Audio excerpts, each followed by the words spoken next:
ասում են բռնություններ չկան եւ այլ բլոգերին ձեր կոալիցիոն գործընկերը 10-15-20 հոգով դաժան ծեծի են ենթարկում, հետո այդ բլոգերը հայտնվում է ձեր բակալված հայտնվում է ոստիկանական բաժանմունքում, եւ ասում են Ռաֆիկ ни в чем не виноват։ Այդ բանն էլ այդ թաղապետն էլ մի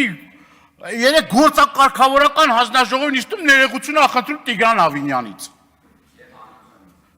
Բայց ոչ այն մարդուց, որոնք մարմնական վրացվածք են հասցրել,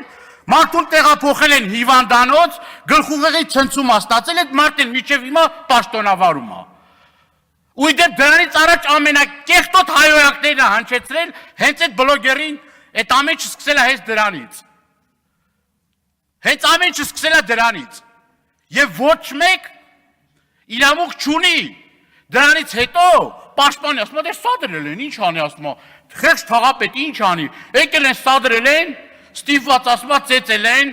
ասում է դե մենք ասում է շատ ուժեղ տղերք ունենք այդտեղ, իրանց այդ կուսակցության ներկայացուցիչն ասում, այդ օրը լավ պատրաստվել էին, բայց մենք զսպեցինք որ չծեծեք, սուվերենության դեմ հարձակում է տեղի ունեցել։ Հələ ամոթ է։